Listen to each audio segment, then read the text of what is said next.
أول شيء السلام عليكم بسم الله الرحمن الرحيم. Effectivement, cette date du 29 mars restera à jamais gravée déjà dans nos têtes, que ce soit les acteurs principaux, à savoir les joueurs, tout le staff technique, évidemment tous les supporters et tout le peuple algérien, tous les cas, ceux qui suivent le football et l'équipe nationale.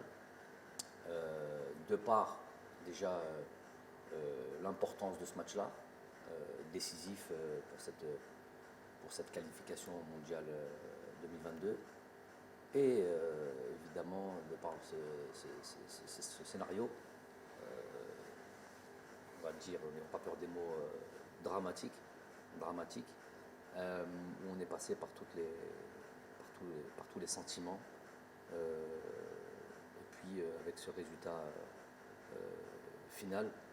Et quand je dis scénario dramatique, je ne parle pas que des dernières secondes du match, je parle de l'ensemble du match, je parle des 2 heures, des 126 minutes qui ont jalonné ce match-là. Donc effectivement, c'est pas quelque chose qui chez moi peut disparaître aussi facilement. On avait fondé évidemment beaucoup d'espoir. C'est un projet qui a démarré à ma signature.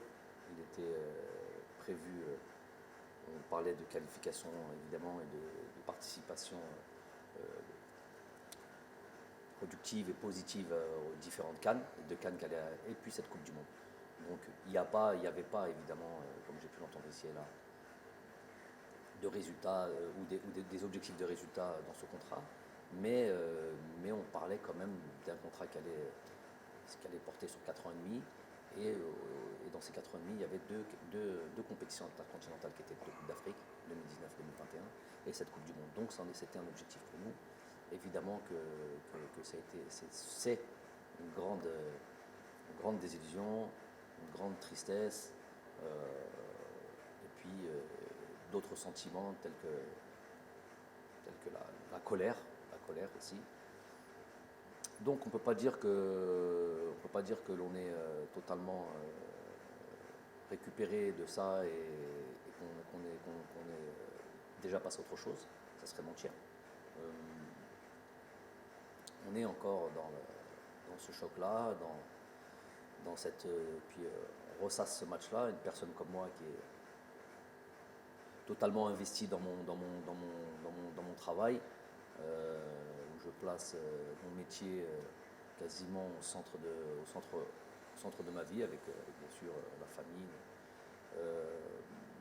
C'est évidemment une lourde chose à porter, et qu'il va falloir justement porter pendant un certain temps. L'être humain, l'insan, il est fait d'oubli. Il est fait d'oubli, et c'est d'ailleurs la racine de mot insan. Et c'est sûr qu'avec le temps, les choses entreront dans l'ordre et s'amenuiseront. Le sentiment de tristesse, le sentiment d'avoir raté quelque chose. Mais ça restera toujours gravé en nous, on le portera tout le temps. Donc ça va un peu mieux, pour répondre plus simplement à la question. Évidemment, chaque jour suffit à sa peine, ça va un peu mieux, mais ça reste quand même assez frais, et les sentiments dont je vous ai parlé au début sont toujours assez vifs.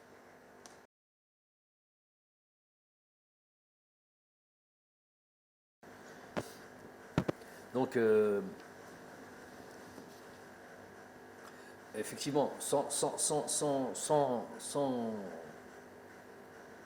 créer de suspense ou essayer de gagner du temps, pourquoi, pour qui, je ne sais pas, parce que j'ai entendu ici et là, il se doit de répondre. Un investissement avec l'équipe nationale d'Algérie, je suis obligé de répondre un peu plus largement à cette question. J'avais déjà été approché en équipe nationale d'Algérie avant même que je prenne mes fonctions en 2018, et j'ai à chaque fois tempéré et je l'avais expliqué ça aussi, parce que مسؤولية كبيرة et on ne peut pas, si on ne se sent pas prêt, لما تحس بلي راك جاهز على هذيك المسؤولية وتقدرها, s'aventurer sur ça. Je ne suis pas un entraîneur اللي كان يحوس خدمة, parler tout simplement, pas un entraîneur sans emploi ou à la recherche d'un emploi, mais il fallait y aller avec des certitudes, une forme de certitude, même si on n'en a pas tout le temps dans le football. Donc j'ai pris le temps, et le jour où j'estimais que j'étais prêt à mon humble avis, et que l'on a fait appel à moi, j'ai répondu présent. Avec ce qui s'est passé, le minimum de respect que j'ai pour mon équipe nationale, pour mon pays, après un échec avec lequel je viens d'expliquer, ça reste un échec, les conditions sont des conditions, pas de problème là-dessus, mais ça reste un échec. Avec cet échec-là, le minimum que l'on se devait à ce pays, c'est être sûr de savoir, par rapport à la responsabilité qui est la mienne, si on est capable de redémarrer, malgré cet échec, avec autant de force, autant d'énergie et autant de passion, autant de mort, et se fixer d'autres objectifs. Donc ça prend un certain temps, parce que ce temps-là, il est à la mesure du drame footballistique, qu'on s'entende bien, on reste dans notre domaine-là, et qu'on ne fasse pas de démagogie. Ce drame footballistique qu'on a pu vivre tous ensemble, ça méritait, en tout cas pour une personne comme moi, qui a été profondément touchée, ça méritait ce temps-là, puisque j'avais estimé, et je m'étais déjà préparé dans un coin de ma tête, au cas où ça ne fonctionnait pas, de devoir quitter mes fonctions. Je suis dans cet état d'esprit de تستاهل حاجة, parce que tu as travaillé, parce que tu as fait un تستاهلها, il y a une promotion qui est là, il y a un truc comme ça, c'est la méritocratie. Mais تستاهلش, tu ne mérites pas, parce que voilà, tu as échoué, un échec, tu as mal, entre guillemets, mal travaillé, eh ben, tu dois te partir. J'ai un contrat qui est là jusqu'à décembre 2022, où il n'y a pas de conditions d'objectifs, comme certains ont pu le dire, les ignorants qui me parlaient pour parler, mais ça dépasse le cadre du contrat. Moi, j'ai soumis à mes responsables, président de fédération, tous mes responsables, je leur ai donné la possibilité, l'opportunité de mettre fin à ce contrat sur se serre la main, salam alaikum, sans bruit, sans rien du tout. Et je prends la responsabilité aussi en disant que s'ils avaient pensé ça, s'ils avaient pensé que j'étais plus l'homme de la situation, ou qui voyaient l'arrivée d'un autre sélectionneur d'un bon œil, je ne sais pas, pas de problème. On part en silence, sans bruit, sans rien du tout, on se serre la main et on met fin à ce contrat-là. Ça, c'est une première des choses. Ça n'a pas été accepté. Je n'ai pas envie de dire que c'est une démission. Ce n'est pas une démission. Si c'est une démission, j'y suis plus. Une proposition.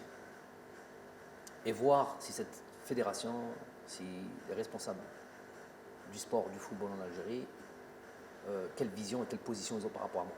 Donc, ils avaient le souhait que je puisse continuer cette fonction, et continuer à être à la direction de cette équipe nationale. Ça, c'est un des éléments et une des instances, on va dire, qui était fondamentale pour moi, indispensable pour moi. مالكش باغي تخدم معايا بدون الحس, serre la main, salam alaikum, salam alaikum, هذه بلادنا. Il ne s'agit pas d'un contrat, il ne s'agit pas d'un truc comme ça. Je laisse ça à d'autres entraîneurs, l'envie de faire ce qu'ils veulent quand ils doivent se séparer. Il y a le deuxième élément, ô combien important, c'est le Jumhur ou Sha'bna, dans son ensemble, qui a apporté encore une voix ou avec l'envie de croire en nous, de mon staff et moi-même, ces joueurs, de nous voir encore à la tête de cette équipe nationale, malgré هذيك الهزيمة. Donc c'est quelque chose, puisque je suis venu pour ça, je ne suis pas venu pour autre chose que ça. Je suis obligé de le redire, si j'avais choisi la facilité, au sens large du terme, facilité dans tout, facilité dans la vie, la vie de famille, la vie, tout ce qu'on veut, la vie professionnelle. Si j'avais choisi la facilité, je ne serais pas à la tête de l'équipe nationale. La raison pour laquelle je suis en équipe nationale, tout le monde le sait, elle est claire, elle est sans ambiguïté. C'est pour monter le plus haut le drapeau de cette équipe nationale, de ce pays, et faire en sorte qu'elle soit la plus respectée, la plus performante possible. Mais chéri, fait l'Afrique, fait l'Al. Ça, c'est ma mission. On y est arrivé, je pense. On y est arrivé. Pas complètement, puisque sinon on serait déjà en Coupe du Monde et on va se laisser quand même, on en parlera peut-être après, on va se laisser peut-être une lueur d'espoir, mais c'était ça l'objectif. D'une certaine manière, il a été atteint cet objectif. Et ce peuple croit encore en nous, nous croit capable de continuer à leur donner, donner de la joie, faire en sorte de voir cette équipe-là performante, forte, capable de rivaliser avec les grosses nations, capable d'enchaîner des victoires, tout simplement. On est là pour la gagne. Et ça, je ne peux pas tourner le dos à ça, malgré la tristesse, malgré l'accablement, malgré tout. Ça me donne encore plus de force. Plus que ces arbitres, plus que ces conspirateurs, plus de l'intérieur comme de l'extérieur. Plus que les Nestal, qui ne sont pas beaucoup à l'intérieur. 6-7 personnes très facilement identifiables. Les khedmo مشوار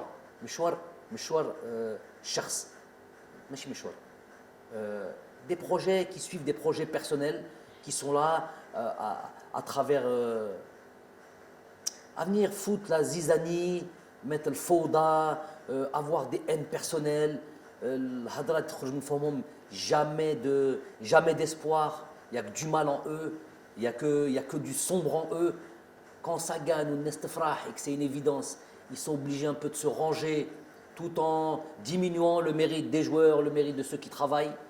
Quand il y a une petite, quand il y a un échec, et dans le football et dans le sport, il y en a. Quand il y a et ben, ils le grossissent et on devient des incapables et on devient des gens à qui il faudrait faire du tort. Ça, ou ma'arofin, ayyauna, et ils sont finalement très peu, et c'est du misérabilisme. J'appelle ça du misérabilisme. Ils ne veulent même pas l'importance de les citer. Mais pour revenir au plus important, c'est ce que le peuple croit et pense et comment il se sent à travers nous.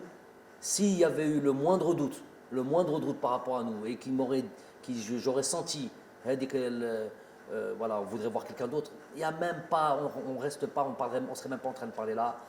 On dit salam alaikum, on a fait le maximum. En tous les cas, Rabbi Shahid, chaque jour que l'on a porté et qu'on a été à la tête de cette équipe nationale, on l'a fait chaque jour. On a fait en sorte de mettre ça au centre de nos priorités. Même si on n'est pas là directement, même si on n'est pas en Algérie directement, on contrôle notre championnat, on contrôle nos joueurs algériens partout où ils sont, de là où on est, parce qu'on est investi dans notre mission tous les matins quand on se réveille. Donc, moi, je ne suis pas inattentif à ça. Je suis plus que réceptif à cet engouement, l'envie du peuple de nous voir continuer. Et c'est impossible de leur tourner le dos. Et donc, on se doit de continuer cette mission. On va le faire comme on l'a fait, avec le cœur. On va le faire avec tout notre investissement. On va le faire avec notre envie, notre détermination, notre rage, j'ai envie de dire, parce que هذا الشعب يستاهل هذا الخير وإنشالله que ce soit une bonne décision dans l'intérêt du pays. أنا هنا avec, je vous ai dit, avec on n'oubliera jamais cette tristesse, mais on a envie aujourd'hui de rendre au peuple ce qu'il veut et de refaire, d'aller recréer de l'espoir, الفرحة هذه على هذاك الشعب اللي يحب كرة القدم. Et nous on est pleinement investis. Donc quand on a dit qu'on a été attentif, je suis attentif à l'espoir que le peuple a en nous et qu'on se doit de repartir de l'avant et d'aller recréer une dynamique. Après, il faut une stratégie, parce que tout marche à la stratégie. Le Hamas mliha, le طموح مليح, mais لازم لها toujours stratégie. On a eu le temps de penser. Je vous ai dit, moi, ma vie, ce n'est que ma famille et mon football. Alors encore plus quand c'est mon équipe nationale. Donc on a eu le temps de penser à la stratégie que l'on va mettre en place. Le nouveau souffle, un souffle qu'on va envoyer à ce groupe, à créer voilà, une autre dynamique. Ne pas, je l'ai dit en conférence presse tout de suite après le match, ne pas tout jeter bien sûr à la poubelle, évidemment, ne pas tout remettre en question. On a atteint certaines choses qui étaient, je me rappelle de 2018 quand je suis arrivé et aujourd'hui, on a atteint certaines choses plus qu'intéressantes qui nous a amenés ici. On a tout sauf démérité sur ces deux matchs du Cameroun. Je l'ai dit, c'est pas la meilleure équipe, Beddalil, qui s'est qualifié à la Coupe du Monde. C'est l'injustice des fois du football, la cruauté du football. Donc ça veut dire que cette équipe-là, ce groupe-là, il a des ressources. Évidemment, de toute manière, avec ou sans qualification, il y a plein de choses qui allaient arriver après ça. On est dans la perpétuelle, nous, réflexion sur comment faire de ce groupe un groupe encore plus performant. Donc, c'est plus là-dessus sur lequel on va se baser. La reconquête de notre niveau, avec les difficultés qui vont arriver et qui vont arriver très vite. Hein. Vous le savez maintenant, on le sait, tout le monde le sait. Il n'y a plus le moindre match facile en Afrique. Ça, c'est très très clair, que tout le monde soit d'accord là-dessus. Donc, recréer une dynamique, renvoyer, voilà, que tout le monde, qu'il y ait une synergie. Et ça par contre, dans cette stratégie, il est inclus aussi, via la communication, via l'échange avec nos dirigeants, il est inclus aussi que tout le monde prenne ses responsabilités aussi. Quand je vous ai dit que j'ai crié au loup et au danger de l'arbitrage depuis 3 ans par des faits réels, ce qui n'est pas dans mes habitudes à la base, ni en tant que joueur, ni en tant qu'entraîneur, mais c'était tellement kerita en Afrique que c'est un élément essentiel. Il y a 2 éléments essentiels, excusez-moi de dévier un peu, 2 éléments essentiels, je l'ai dit à tout le monde, à tous ceux qui veulent l'entendre, à régler impérativement, et ça devrait être les 2 projets les plus importants en Afrique, c'était l'arbitrage et les infrastructures.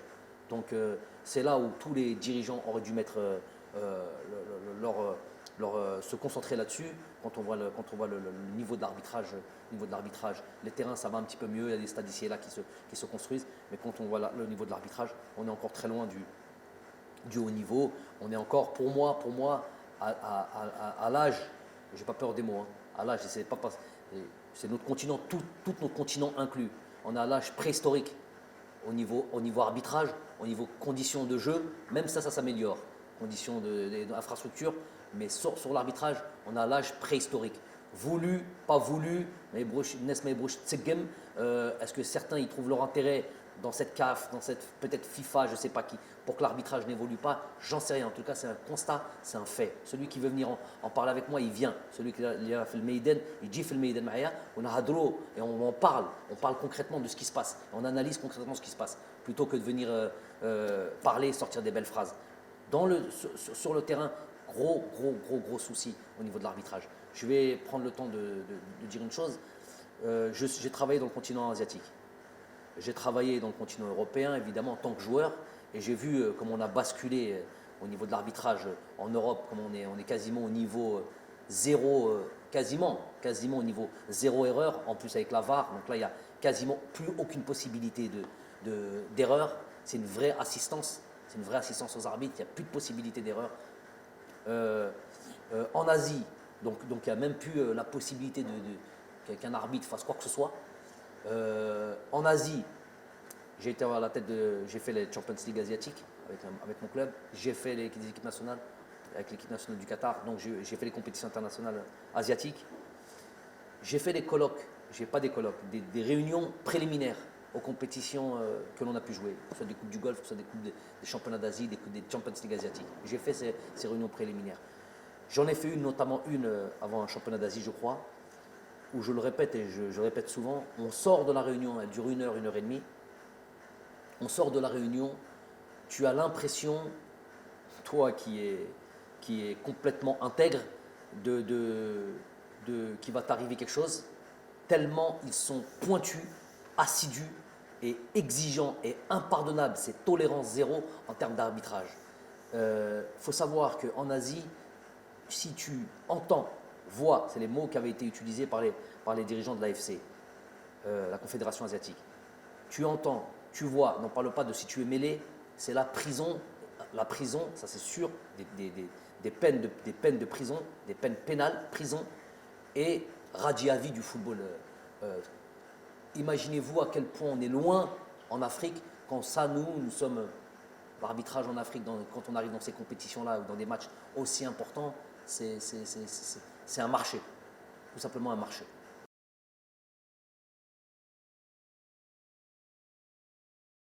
Ok, donc effectivement, on est dans ce groupe avec l'Ouganda, la Tanzanie, le Niger.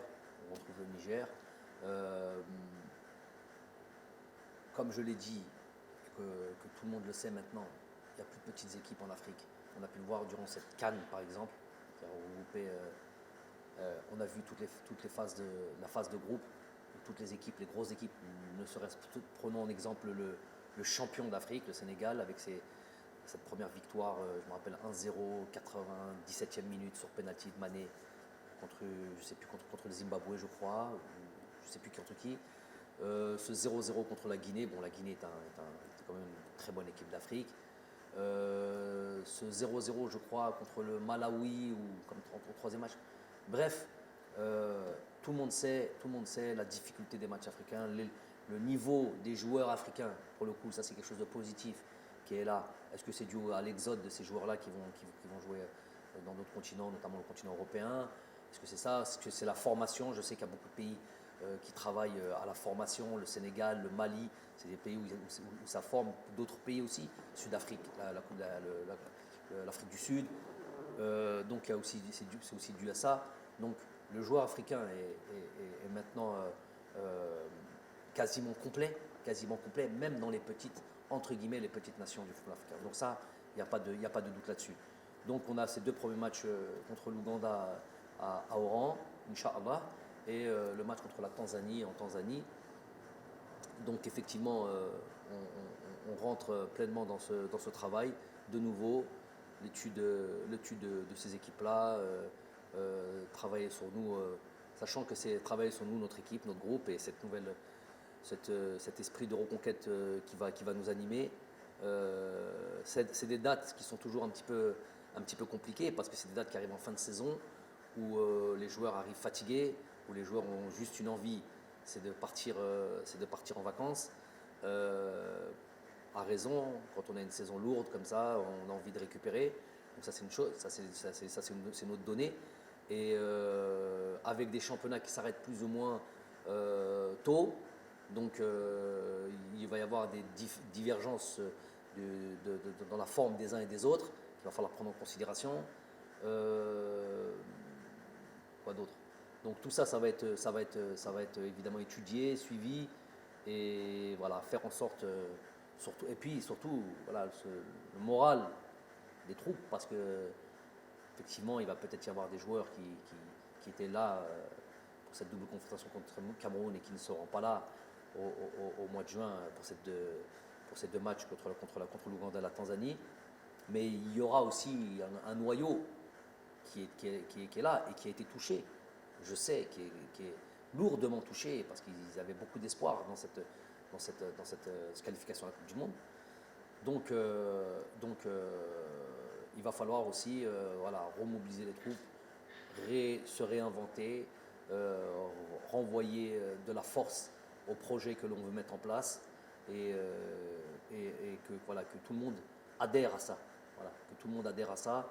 On va s'atteler à ça. Donc là aussi va être la difficulté, en plus de l'adversaire, en plus des deux matchs qu'on va pouvoir jouer dans ce groupe-là, dans ce début de campagne de qualification. Il va y avoir aussi ces éléments à prendre en considération. On va être déjà dessus. Nous, de toute manière, entraîneur que je suis, staff que l'on est, on est dans l'éternelle remise en question. On fait un bilan après chaque stage, après chaque phase finale. On est dans l'échange quasi quotidien. C'est un travail lourd sur lequel on est. Où je vous ai dit, on place notre travail au centre de nos priorités. Donc tout ça là, tout ce que vous venez de citer, évidemment, ça va être mis à l'ordre du jour.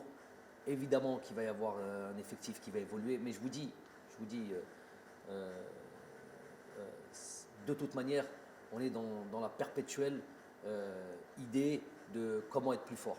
Donc que ce soit avec un groupe, que ce soit dans les méthodes la méthode de travail, que ce soit dans les idées de jeu, de comment poser. Vous voyez bien sur ces deux derniers matchs, on a été sur un système dans lequel on n'a jamais joué. On a estimé que c'était le meilleur système. Il s'avère qu'on a été gagné à l'extérieur, là où c'est très, très, très difficile d'aller battre le Cameroun, sans concéder la moindre occasion. Si ce n'est le coup franc de Toko Ekambi un petit peu vicieux, sur lequel Raïs était vigilant. Je ne sais pas si on peut considérer ça comme une occasion, mais en tous les cas, sur l'aspect du jeu, on n'a pas concédé d'occasion. Ils ont eu le ballon, parce qu'on a bien voulu ça, une position stérile qui ne nous a pas amené à des vraies occasions de but. Un match retour, on est reparti sur le même système, on peut avoir des systèmes identiques, mais avec une animation différente et avec un état d'esprit différent. On s'est créé pas mal de situations. On a frappé 7-8 fois au but Pour moi, ce match-là, je le résume comme ça aussi. Il y a eu 2 hommes du match dans ce match-là. Le premier, c'est Gassama. Le deuxième, c'est Onana, le gardien de but. Combien d'arrêts il a fait? Combien de situations il a eu? Bon, plus ou moins dangereuses. Il y a eu des arrêts un peu plus faciles, toujours avec des frappes cadrées. Mais il y a eu des vraies situations de but. Il y a même eu des buts qui ont été annulés. On s'est retrouvé dans la surface de réparation, donc il y a des pénaltys qui ont été annulés. Tout ça, et pour eux quoi? Une occasion sur le centre avec le double arrêt de Raïs Mbolé. Donc on s'est remis, pour vous dire qu'on se remet en question, même sur des matchs clés, alors qu'on a un système dans lequel on joue plus ou moins 2 systèmes sur lesquels on alterne depuis à peu près quasiment 4 ans. On n'a pas hésité à se remettre en question sur un match, alors qu'on peut estimer qu'il peut y avoir un grand risque de changer un système tactique, de passer d'une défense à 4 à une défense à 3. Bref, tout ça, c'était une prise de risque calculée. Donc c'est pour dire à quel point on est dans la réflexion, l'analyse. Il y aura, ça sera perpétuel, ça sera un truc. Il va y avoir l'avènement normalement de joueurs qui vont devoir faire comme l'ont fait à leur temps.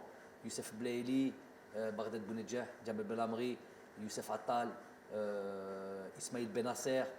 Quand on arrive en sélection, Ismail Benasser, il ne faut jamais l'oublier, n'avait 0 match en équipe nationale. Donc c'est des joueurs qui ont commencé à jouer avec nous et qui ont progressé, qui se sont imposés.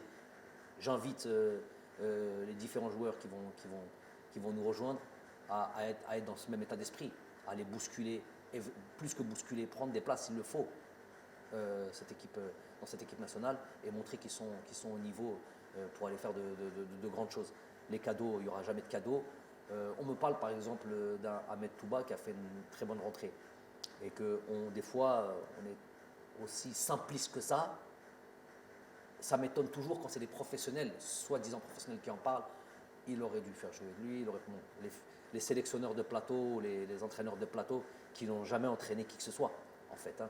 Même pas une équipe de U13 ou U15, mais ils ont toujours la science infuse. Ou si on leur donnait une équipe, on verrait leur niveau catastrophique, les معندهمش أي علاقة مع التدريب et la manière de travailler. Ils se reconnaîtront, cela. Donc, quand on me dit oui, il aurait dû faire jouer lui, après résultat, à 20 secondes, à 30 secondes, on n'aurait rien dû refaire. 30 secondes a suffi à remettre en cause des joueurs et remettre en cause des systèmes. Mais par exemple, je vais parler de choses intéressantes. Un joueur comme Ahmed Touba, par exemple, Ahmed Touba, il y a un début dans lequel il est arrivé, où on a discuté avant, il y a un long process. On ne va pas tous les jours crier « Non, non, non. Lui, il sait ce qu'on fait. Avant même qu'il arrive, il y avait une discussion à avoir sur son jeu et sur sa manière de jouer. Le Ahmed Touba, qui est venu, qui nous a rejoint il y a 1 an et demi à peu près, ou 1 an comme ça, qui n'a pas trop joué, et le Ahmed Touba d'aujourd'hui, il y a une grosse différence. Déjà, on le voit sur ses matchs qu'il fait avec son club, comment la progression qu'on lui a demandé sur des situations de jeu, sur la manière de se comporter en tant que défenseur, des choses qu'on a eu des échanges profonds sur lesquels on demandait, et ce changement-là ne se fait pas du jour au lendemain. Donc, le Ahmed Touba et ce Ahmed Touba d'il y a 1 an et Ahmed Touba 3 jours avant le match ou 2 jours avant le match, une discussion qu'on a pu avoir en fonction de ce que je voyais à l'entraînement et de son évolution, je lui ai dit que ton tour va arriver très tôt. Il en témoignera 48 heures ou 72 heures avant ce deuxième match. Ton tour va arriver. Parce que ce que je vois là, c'est ce qui m'intéresse. Un vrai défenseur, quelqu'un qui n'est pas venu, qui ne vient pas en sélection en admirant peut-être. C'est lui-même qui a dit ça. Une forme de timidité, et qui ne lui permettait pas de jouer le jeu que l'on demande. Et lui-même a réalisé ça. Et le Touba qui est venu lors du dernier stage, incisif, vrai défenseur, dans l'âme, qui n'est pas là en tant que spectateur, j'ai vu l'évolution. Je lui dis donc, prépare-toi, ton temps viendra, si ce n'est pas ce match-là, tout de suite après le prochain stage, donc au mois de juin, tu seras directement concerné. Donc on a eu cette discussion avec eux. Il s'avère qu'il est rentré, il a fait la rentrée qu'il a fait. Mais peut-être que si Touba on l'avait fait rentrer plus tôt dans d'autres matchs, on aurait crié c'est quoi ce joueur-là, il n'est pas apte à jouer en équipe nationale. Donc les choses elles viennent avec le temps. C'est pas il a joué 20 minutes, il a bien joué, il aurait dû jouer les 2 heures auparavant. C'est plus que ça, c'est un calcul et un travail qui est plus élaboré que ça. C'est un exemple, mais il y en a d'autres comme ça.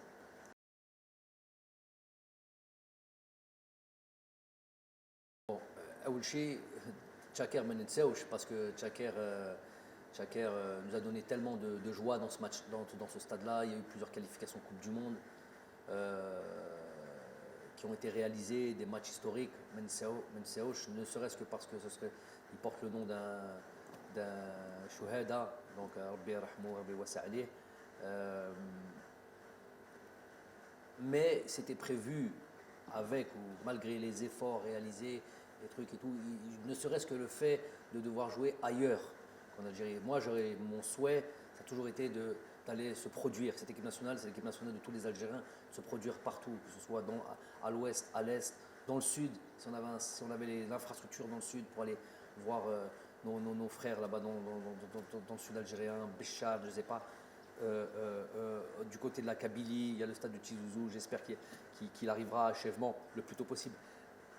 Déjà l'idée c'est ça, d'aller se répandre et d'aller profiter de Jomorna ou Humayoteni profite de nous et d'aller faire des grands matchs de partout en Algérie. Ça c'est l'objectif numéro 1, avec ou sans Tchaker. Ça c'est une chose. Deuxième chose, donc le stade d'Oran et le stade c'est celui-là qui est prêt. Et c'est celui-là parce qu'ils vont accueillir les Jeux méditerranéens. Et évidemment, donc c'est un début. C'était prévu bien avant ce match-là. C'était prévu qu'on aille à Oran parce qu'on savait que c'était le stade qui allait être prêt. Donc on va aller jouer à Oran. On va aller jouer un match, 2 matchs, 3 matchs régulièrement. Le temps que les autres stades soient prêts. J'exclus pas de revenir moi jouer au 5 juillet, d'aller jouer. On m'a dit que Barraki c'est en très bonne avancée que on risque de récupérer ce stade bientôt. Donc Barraki, j'espère que les autres stades, voilà, là où on peut se produire, l'Algérie Kbira, Masha'Allah, et nous, notre objectif, c'est d'aller jouer partout en Algérie.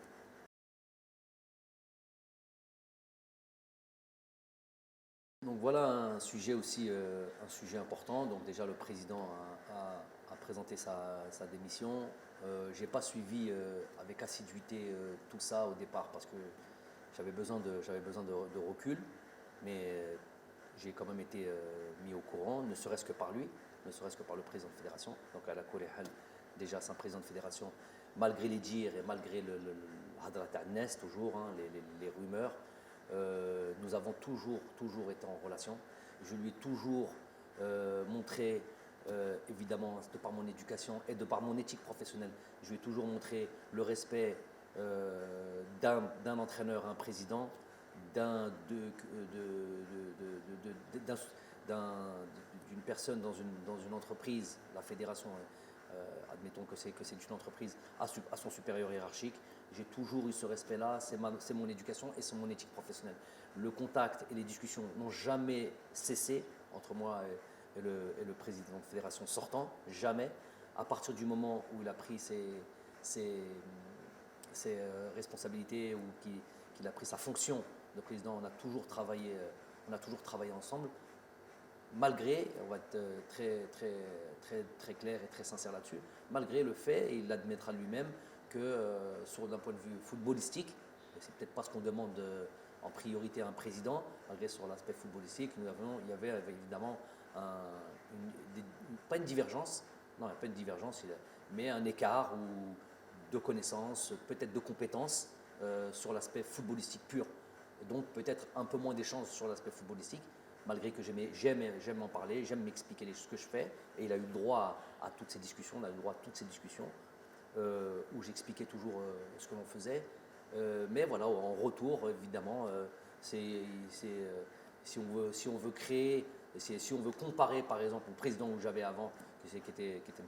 Khaddin Zetchi, qui est issu du football, avec tout le monde, on n'a pas besoin de réexpliquer son itinéraire et où on pouvait plus rentrer sur l'aspect football, mais à la limite, c'est pas le problème.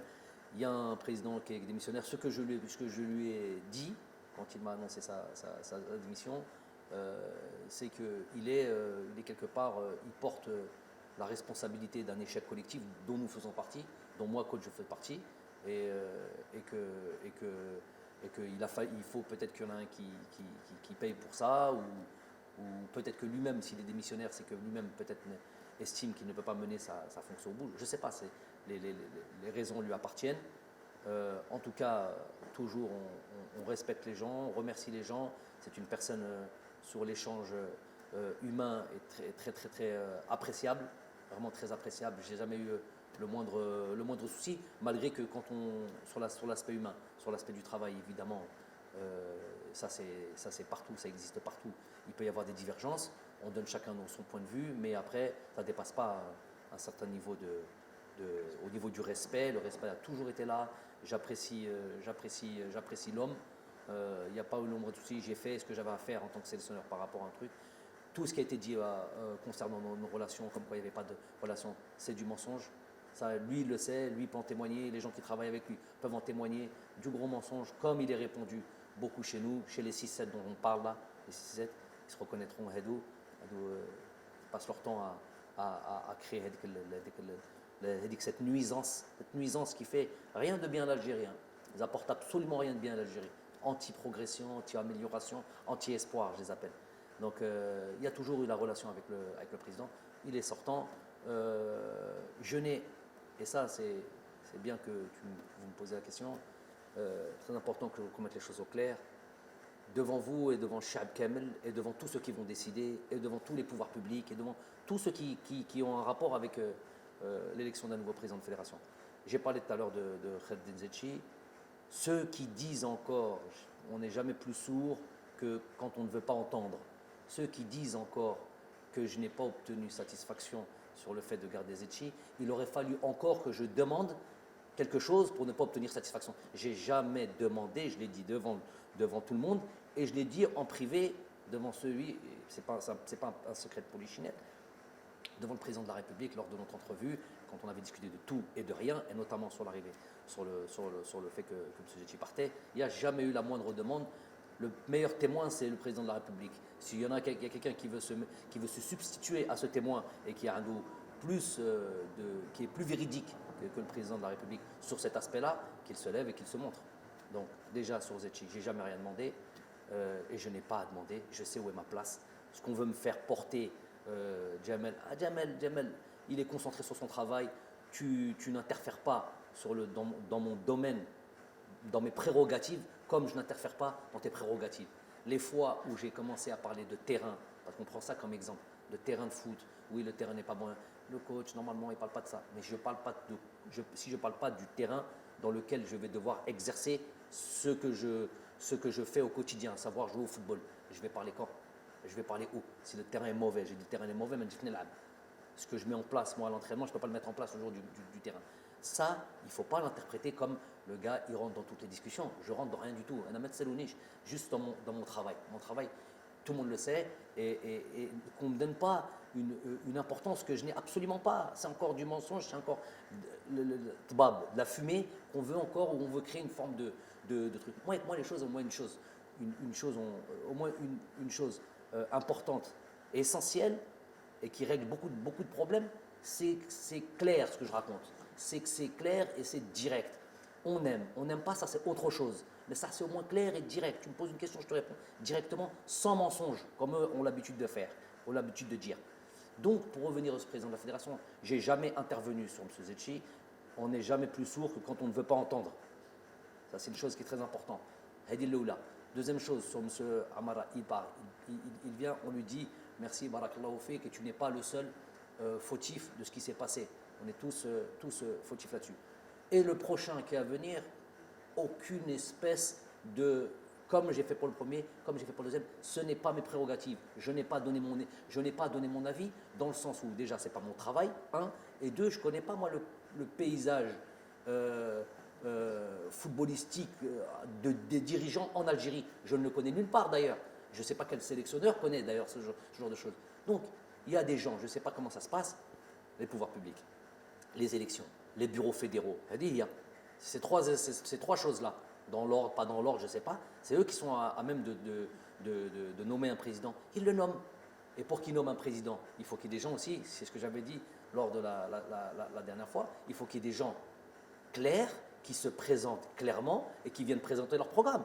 Moi, j'invite ces gens-là à se montrer clairement, pas à se cacher, pas être derrière les 6-7 qui viennent regarder. Vous verrez dans les bouches, un il est là, 3-4 plateaux, 2-3 youtubeurs, un ou deux Twitter, pas Twitter, et ils disent la même chose.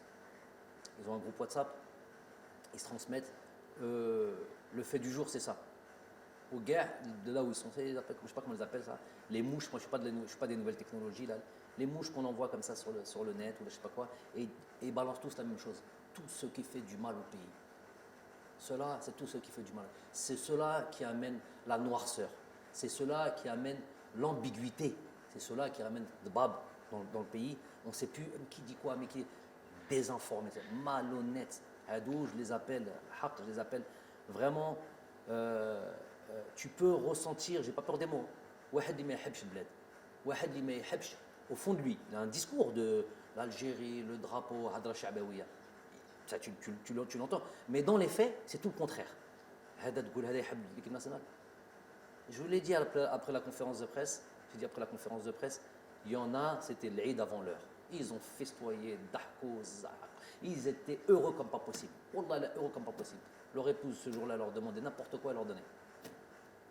C'était un jour de fête pour eux. C'était là où tout le monde pleurait, ils se reconnaissent et ils le savent. Au fond d'eux, ils le savent. Par contre, un jour, il y a eu une ambiguïté sur les termes que j'avais employés. Il n'y a plus d'ambiguïté. Hada munafiq 100%. Munafiq li muktuba fil Qur'an. Voilà, lui qui vient, qui présente le drapeau de l'Algérie ou la côte d'Algérie, mais il n'y a rien d'algérien en lui. Il veut que truc. Il y a sa poche, ses intérêts, nefsi. Ça, c'est clair et net. Et c'est quoi leur poche? Et alors, je répète pour cette histoire de président, pour que vous sachiez un peu le fonctionnement. C'est important, Hedou. Keshfouhum au moins. J'ai rien à perdre là-dessus. Jamel Belmadi, oui, il a un truc sur le. Je suis en train de dire au pouvoir public, aux bureaux fédéraux, à tous ceux qui vont élire. Moi, j'ai rien à voir là-dedans, ne me demandez pas là-dedans. Ramenez le président de fédération que vous voulez. Moi, je ne travaille pas pour un président de fédération, je travaille pour. Ça va être mon supérieur hiérarchique, ça va être avec lequel je vais devoir travailler. Mais moi, je travaille pour l'équipe nationale d'Algérie, je travaille pour mon peuple. Comme le président de fédération va venir travailler pour le peuple. Donc, je n'ai absolument pas à me mêler de tout ça. Qu'ils aillent faire leur truc, peu importe qu'ils amènent. C'est clair, il n'y a plus de trucs. Par contre, Hedou, qui veulent promouvoir quelqu'un, l'email Houa, ce quelqu'un ne veut pas se mettre en avant par son programme, par un engagement clair. Je veux, moi, me présenter comme président de fédération. Voilà mon programme, voilà pour moi. Élisez-moi. Hedda Bala qui veut, je ne sais pas, qui veut que peut-être le président de la République lui dise écoute, tu vas être élu, donc vas-y maintenant tu peux aller te présenter. Morachah, ça Morachah. Moi, هذاك مرشح بين روحك. Arrête d'être derrière tes 6-7 personnages là les Hadra Bark qui veulent rouler le peuple dans la farine. Présente-toi et viens te faire élire avec ton programme et prends tes responsabilités. Et tu n'as pas besoin d'avoir des garanties de qui que ce soit que tu vas. Ce qui va te garantir sois élu, c'est ceux qui vont t'élire, c'est ton bureau fédéral, les gens qui sont censés t'élire, tout simplement. Je ne connais pas trop le fonctionnement, je ne vais pas le connaître. Et qu'on ne vienne pas mettre ça sur le fait que. Donc, leur incapacité à venir se faire élire, ce serait moi, Jamel, qui mettrait un obstacle. Elle dit c'est trop facile, c'est pour atteindre des personnes, c'est pour toujours empêcher que le football avance, que les choses avancent, et c'est juste pour leurs petits intérêts. D'où les 6-7 dont je parle, des petits intérêts. C'est quoi leurs intérêts? Qarariha, un parfum, un voyage avec l'équipe nationale d'Algérie, entrer à Sidi Moussa avec prolongement sur un déjeuner, sur un café, des privilèges comme ça là, des privilèges, et tout ça sur le dos de l'équipe nationale. Tout ça, pour toutes ces petites choses-là, ils sont prêts à ce que leur pays traverse des périodes de crise comme celle-là, juste pour ce petit intérêt-là. Mais soit Walou, misérabilisme total. J'en ai parlé, j'espère que j'en reparlerai plus, mais c'est juste pour mettre une clarté dans le paysage du football algérien.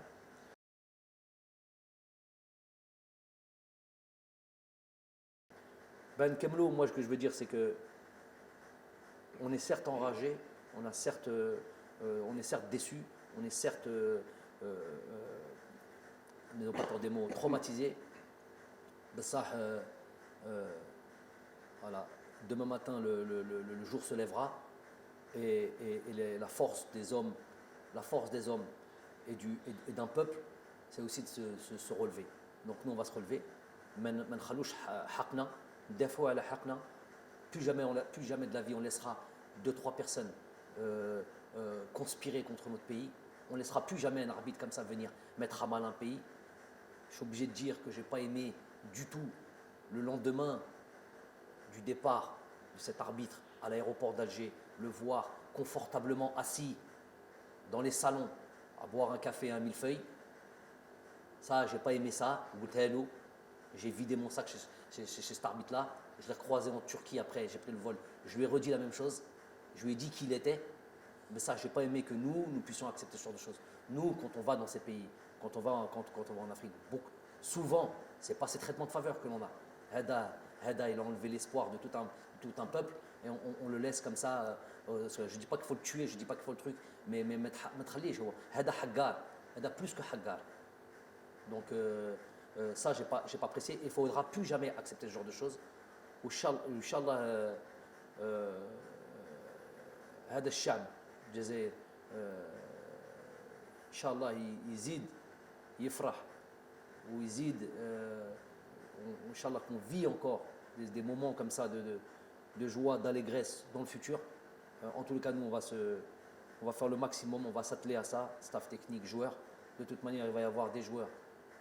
Bien sûr, il y a des erreurs ici, là, bien sûr, il y a des choses qu'on peut leur reprocher, mais dans l'ensemble, je les félicite, mais on va devoir encore faire plus et ils vont devoir encore démontrer encore plus d'envie pour leur pays dans un esprit de reconquête. Donc voilà ce qui va être dans notre avenir. Et on a fait Laylat al-Qadr sur les derniers jours. Rabbi, Inch'Allah, يقبل صيامنا يقدر دعاء ندعاء ان شاء الله، وان شاء الله نكملوا هذا الصيام بالصحه والهنا، وصحه رمضانكم، صحه عيدكم، on vous dira son temps et honneur. Voilà.